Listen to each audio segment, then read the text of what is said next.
Welcome to Opening Minds, Opening Hearts, a podcast about the transformative practice of centering prayer.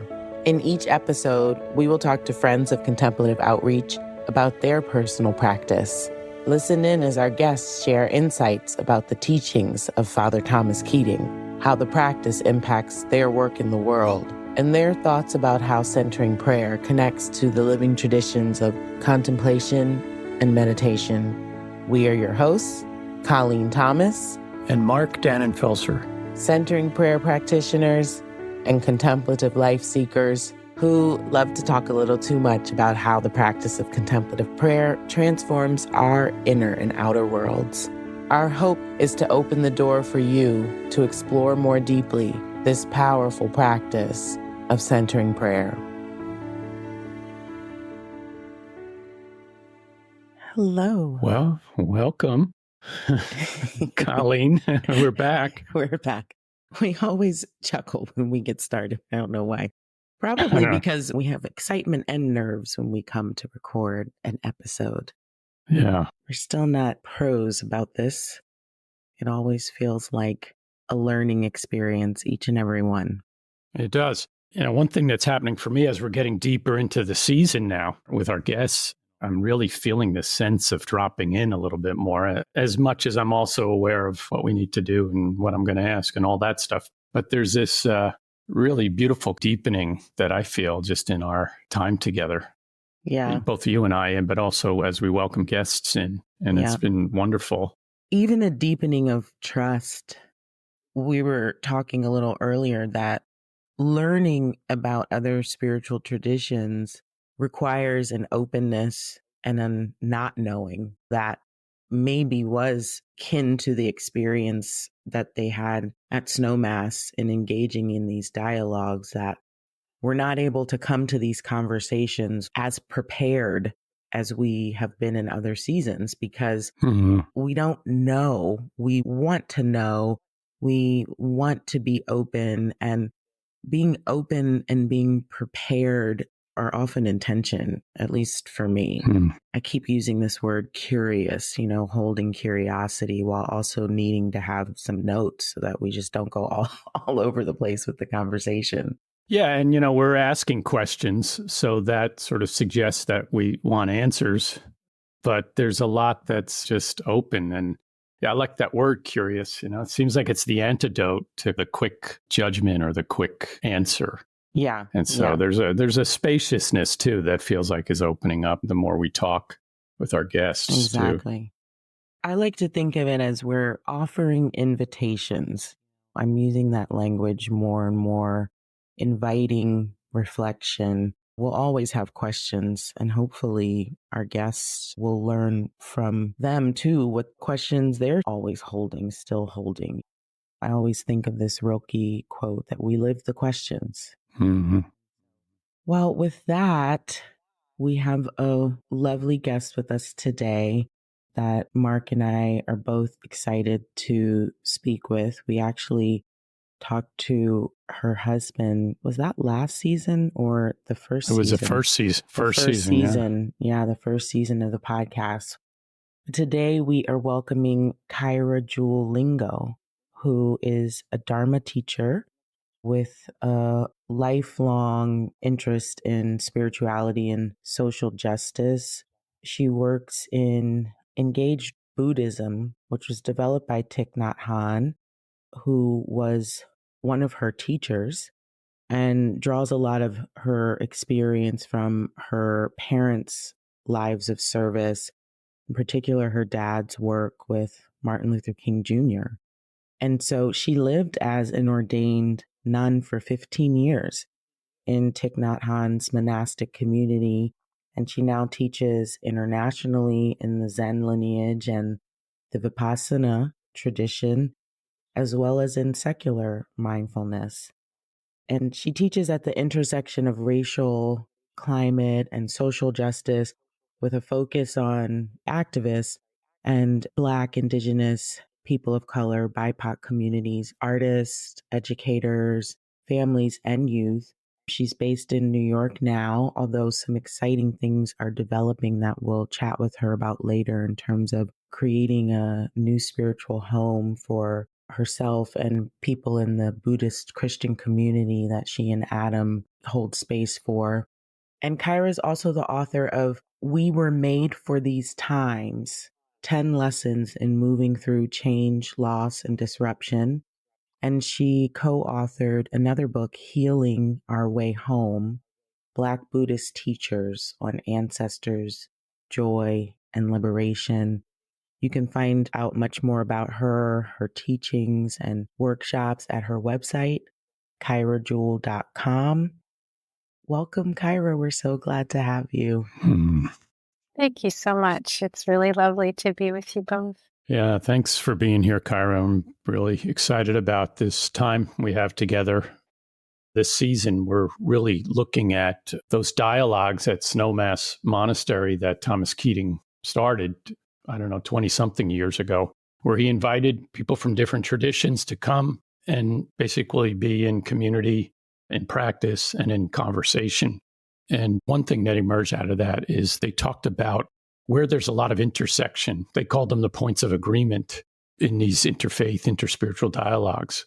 And there's one where they basically are talking about different views around, some would say God, some would say creator. There was a lot of different language around that. And so they came to an agreement of a shared language, and they called it this ultimate reality.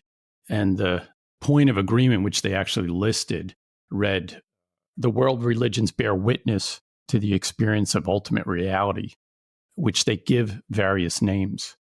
And so curious maybe to start off how you might talk about this ultimate reality, particularly where you're coming from in your own spiritual tradition and your own understanding of that.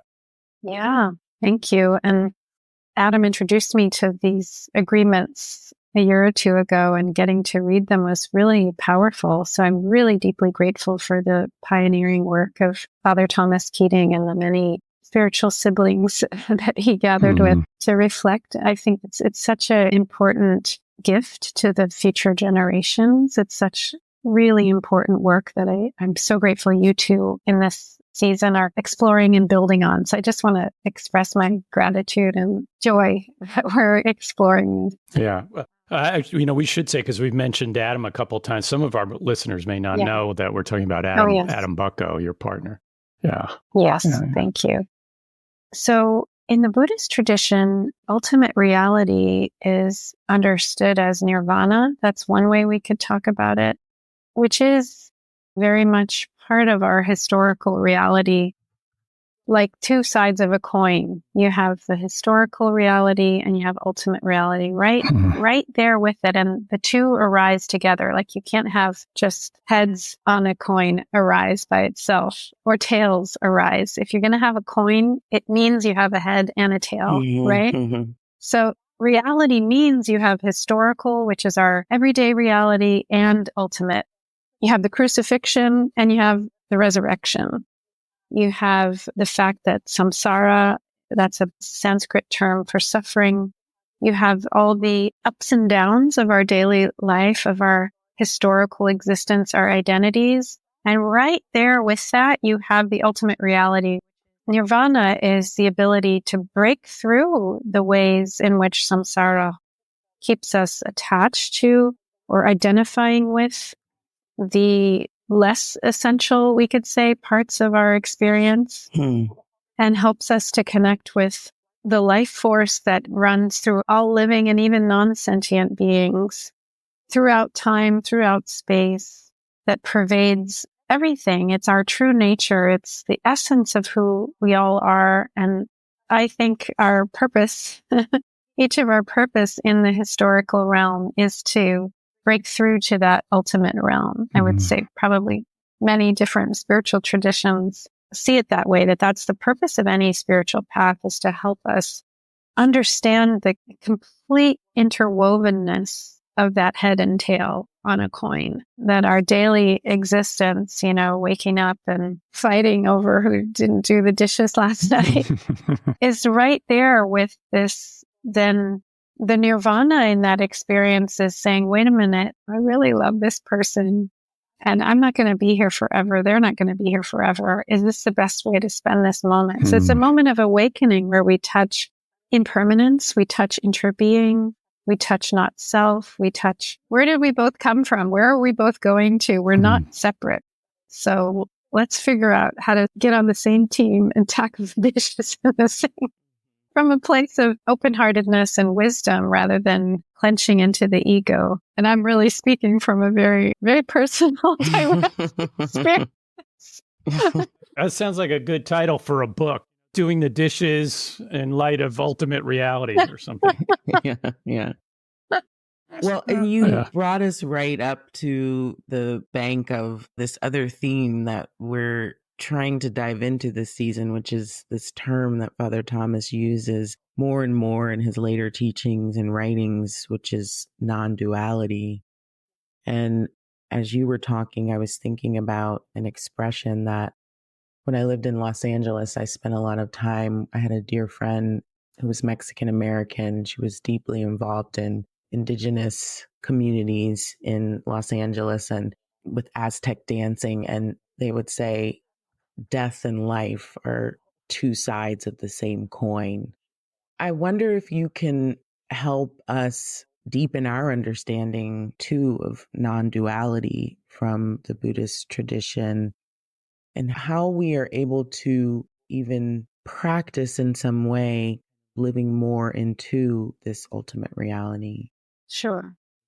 So I realized I threw the word nirvana around just before, and I want to give a little more context for those who aren't familiar with the term, but you'll probably be familiar with the feeling of what I'm talking about. But in Buddhism, nirvana is this ultimate kind of awakening experience where we transcend all the different mind-produced realities that keep us attached to suffering. So a classical understanding of nirvana is that you uproot completely forever in your mind and heart all hatred, delusion, and greed.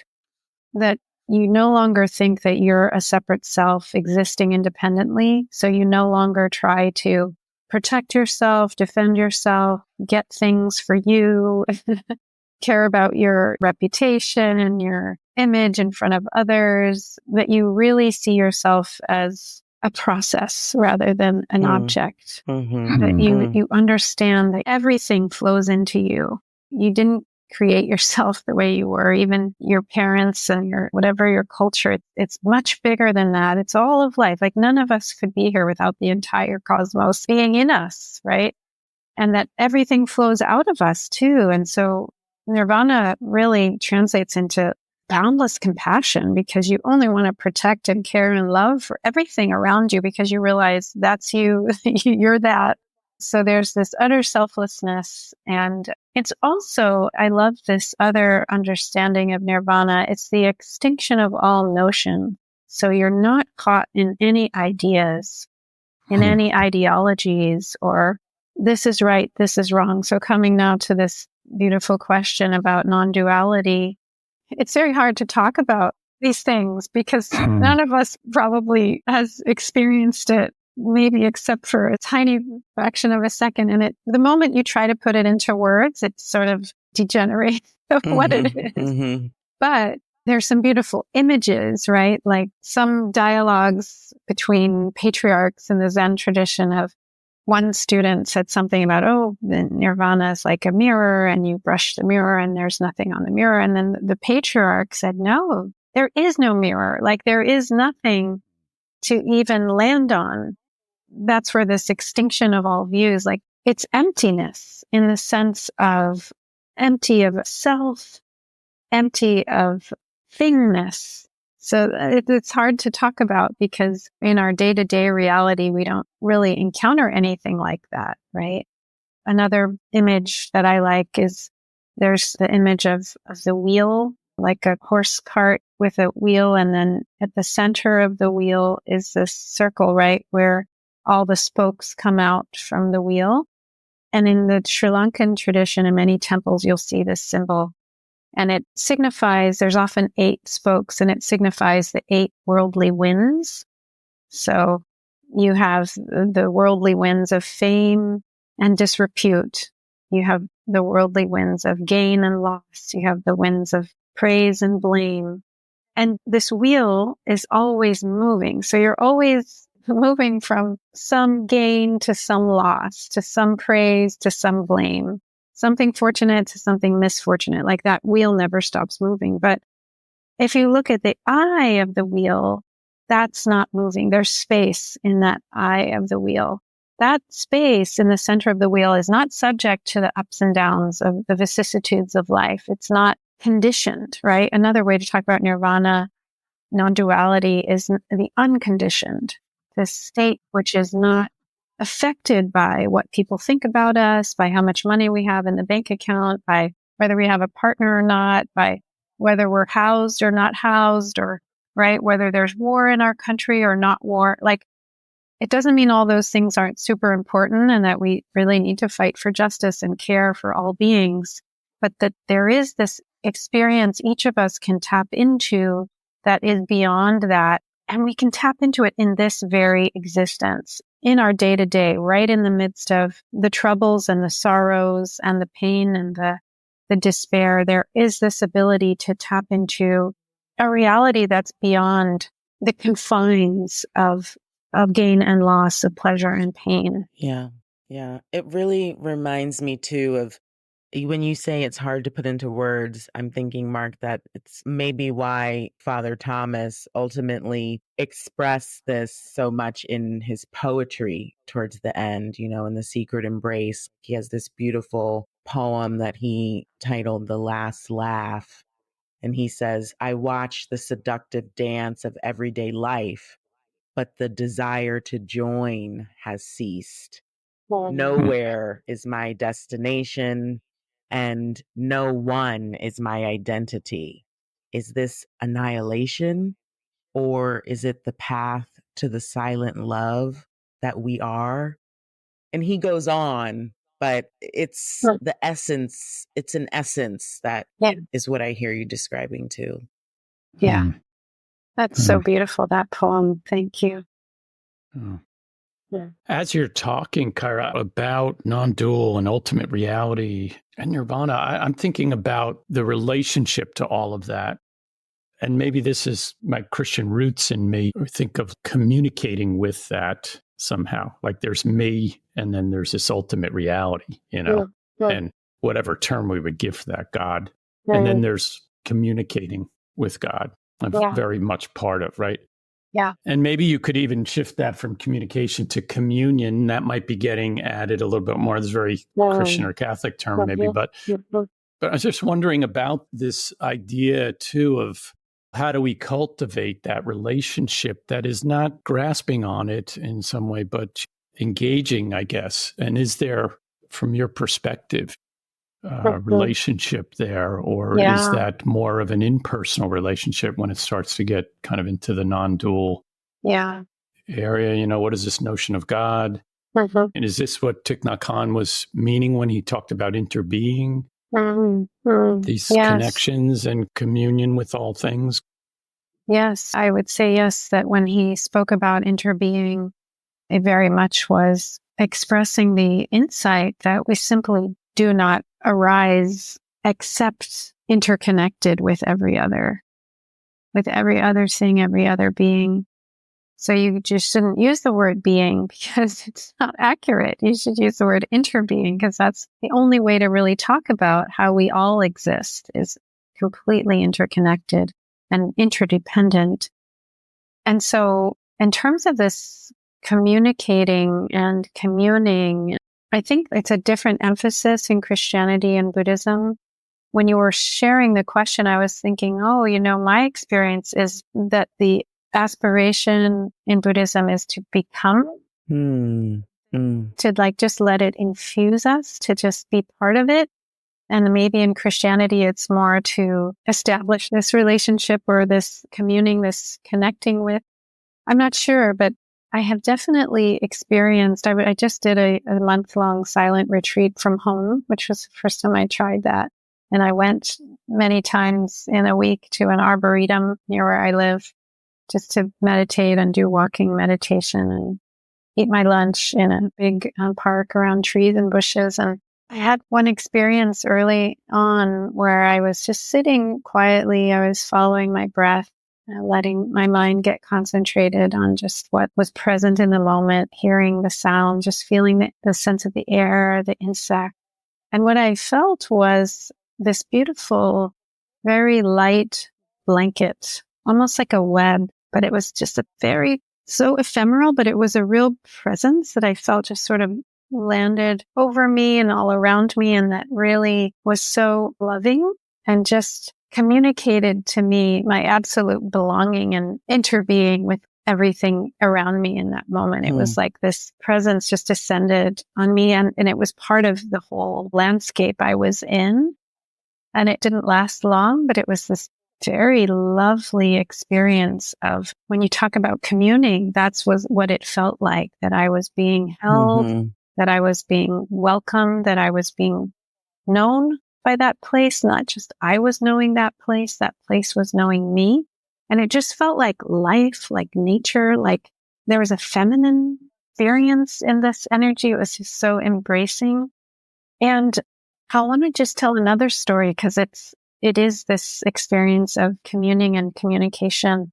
I also did a 2-week silent retreat this summer in Oregon as part of a training that I was taking for teachers and nature guides on how to bring mindfulness and retreat practice into nature. So we each had 3 days on our own. We selected a place and we went and we were there for 3 days. We took our food, we took our water. We didn't see anybody for those 3 days. So I was on a ridge, and I came to the end of the 3 days, and I kind of was like, well, I didn't really have any special experience here. I was kind of disappointed and a little grumpy because too worried about mountain lions. Yeah, well, the first night I was worried. We knew there were bears in the area, but we also had bear hangs, so the bears couldn't get into the food. So nobody really had any trouble with bears. The first night was spooky, but the second 2 nights were okay. But I got really hot and muggy, and so I was kind of irritable, and you couldn't really get out of the weather because you were just in your tent on this ridge. So then the last day I was kind of grumpy, and I was like, I didn't really have any special experience. And so I said, you know what? Let me not think about what did I get out of this. Let me think about, what have I given to this place? What have I been a part of in this place? And so I said, let me just connect with this one tree, because it had been the tree I decided would be like, my altar would be at the base of this tree when I first selected this site. So I decided, and I hadn't really done any of like the tree hugging that I like to do sometimes. So I was like, let me just sit with my back up against this tree. It was a pine tree, I noticed, and I was in an oak grove. So all the other trees were oak, except there were few other pines, but they were different than this kind of pine tree. It was a different kind of pine.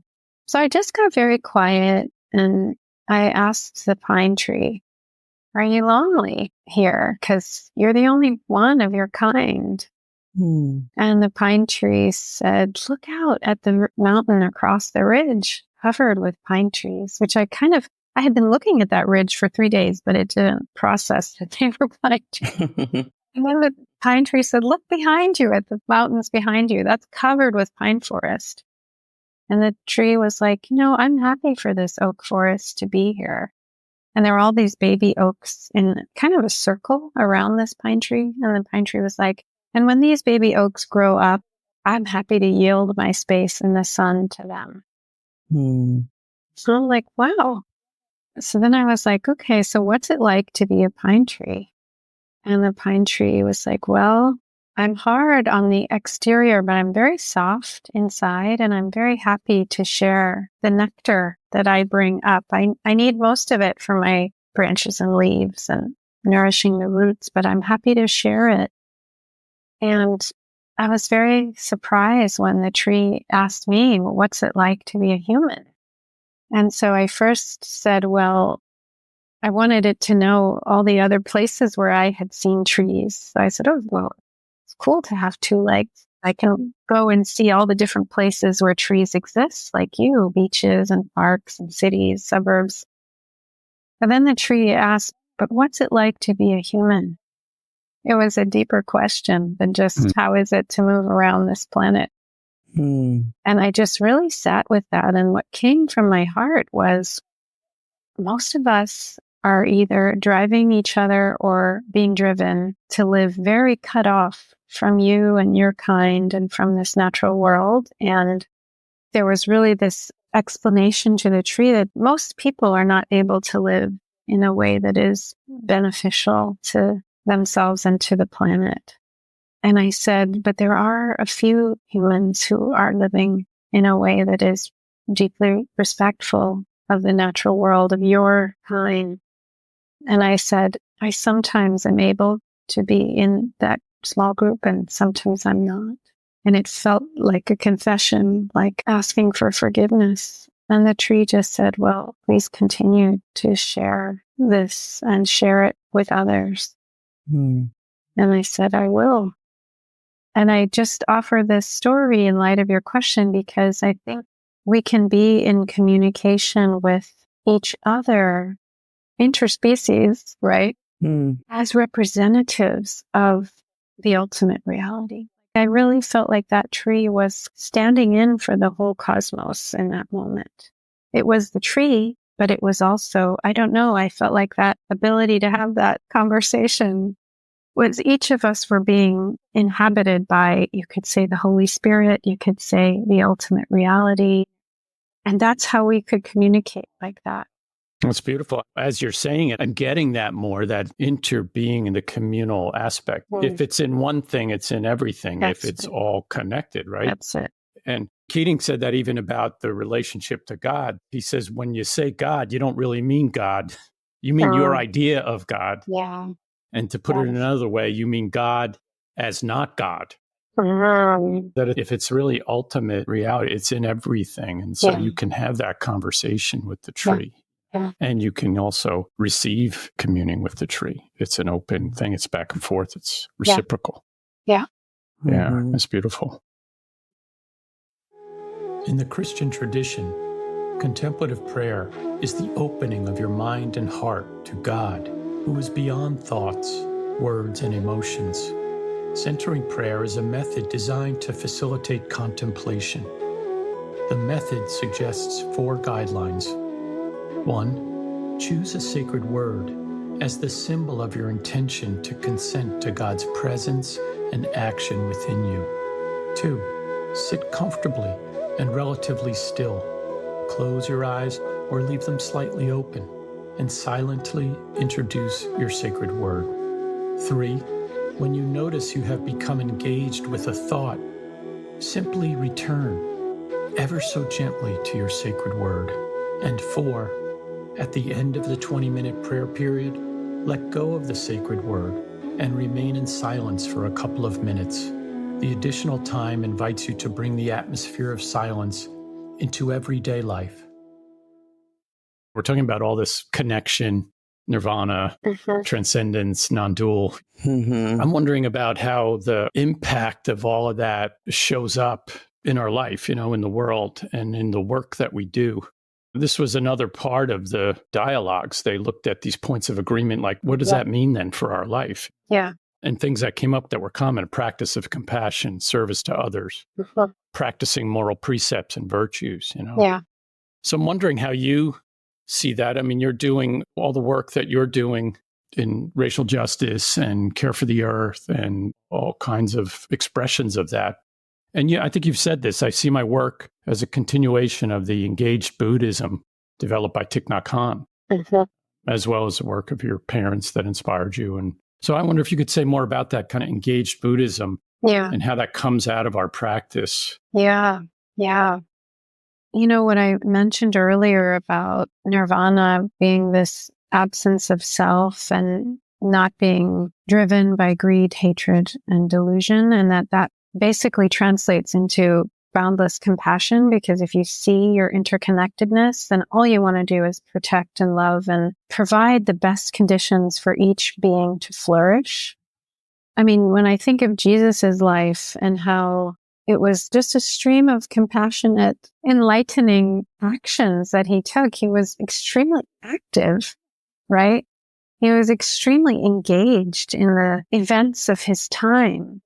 And I look at Buddha's life, and it's very much the same. Immediately, the first thing he did after he became awakened First of all, well, these are all up for interpretation, right? What happened and who wrote it down and how accurate. But what he saw was so profound, he was inclined to just sit on it because he thought, no one's going to get this. No one's going to get this. And according to the Buddhist mythology, some devas, these the celestial beings, came and begged him to please share his insights with others. So he walked some ways to the 5 ascetics who he had been practicing with. And of course, when they saw him, even they were judging him because he had left the path of asceticism and taken some food, tried to be more moderate, which allowed him to have this awakening experience. But they listened to him, and first one realized stream entry, this first stage of awakening, as soon as he gave his first discourse. And then later, all of the other ones with the second discourse also achieved stream entry.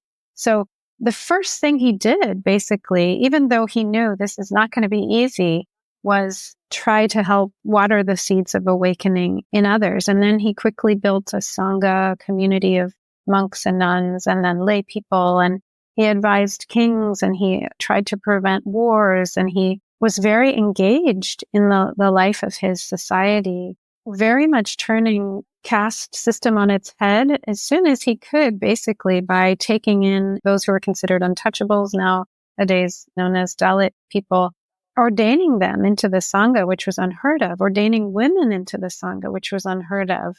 And when he would ordain, this is in the canon, in the sutras, when he would ordain a person of a lower caste with others of higher caste, he would often ordain the lower caste person first, so they would be senior to the higher caste. So he was always trying to turn oppressive systems on their head. And so if we just look at their lives, Jesus and Buddha, it's like they're just walking social change. People who were engaged and who were trying to really manifest the teachings. I mean, to me, engaged Buddhism is sort of redundant, right? Just like eco-dharma as a term is redundant, because Buddhism means being engaged. If you have a path of awakening, if you have a path that helps people end suffering, it means you need to be living that. It means if you see people in unjust situations or situations where they're not able to thrive, then Buddhism means you create systems, or your practice should be addressing that, should be connected to that. And similar to eco-dharma, if dharma is not supporting us to see our interbeing with the earth and live that way, right? Like I'm trying to fly less very consciously, and I'm not doing it perfectly, but I'm really trying to say, here are the criteria under which I will take a flight. It's not just for anything, right? It needs to be for a reason I've really thought about. Otherwise, I'll try to drive, and I was able to purchase an electric car. I know that's not the answer for everything, but it's something, and I'll drive, or I'll take the train, or I'll. So how do we live that way, where we really see, like, these hurricanes coming? They are not inevitable. Those could be prevented. The worst thing we've seen in 1,000 years, and 2 in a row in Florida, like, how do we live that way as part of our spiritual practice, that we are not contributing to this getting worse?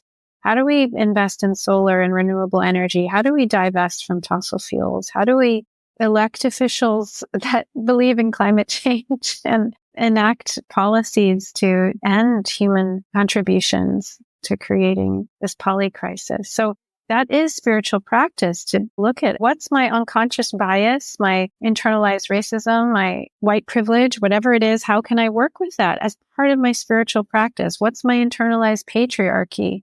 All of those things to me are what it means to be on a spiritual path, to look at how do we interact with the world around us and not keep contributing to suffering, whether consciously or unconsciously, individually, systemically.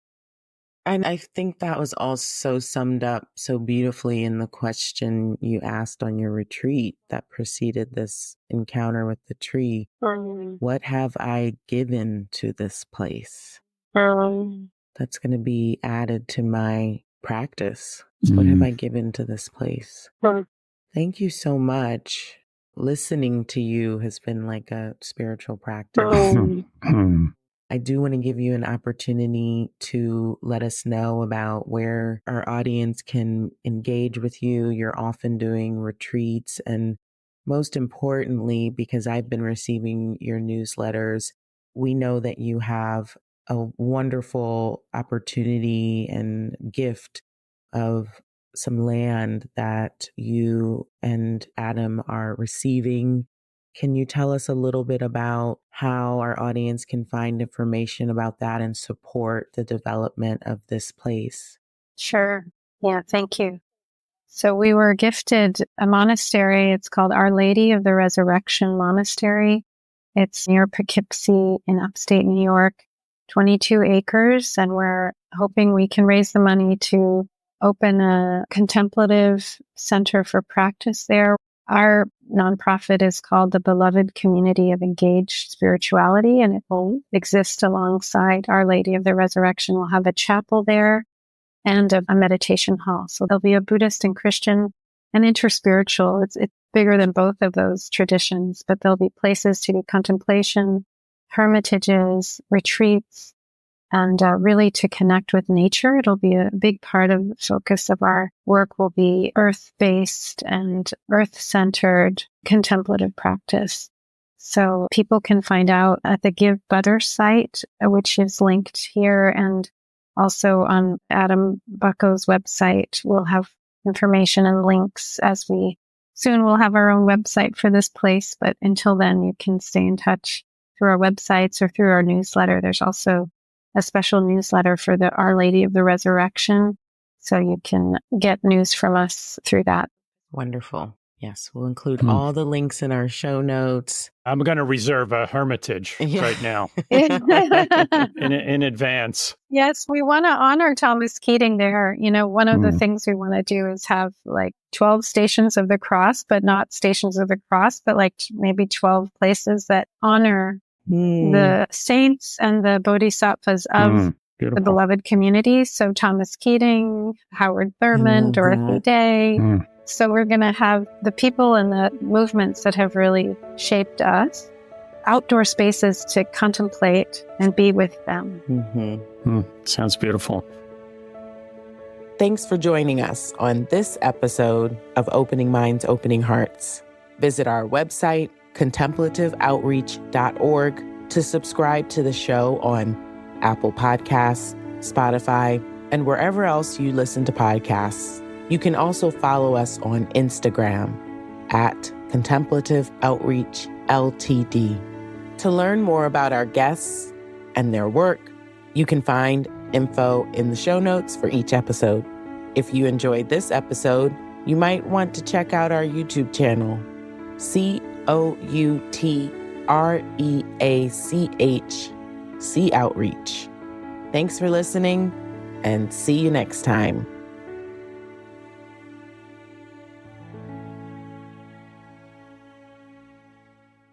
Season 3 of Opening Minds, Opening Hearts was made possible by a grant from the Trust for the Meditation Process, a charitable foundation encouraging meditation, mindfulness, and contemplative prayer. To find out more about the foundation, go to trustformeditation.org. If you are a grateful listener and would like to support this podcast, go to contemplativeoutreach.org/podcast to make a donation of any amount. And thank you for your support.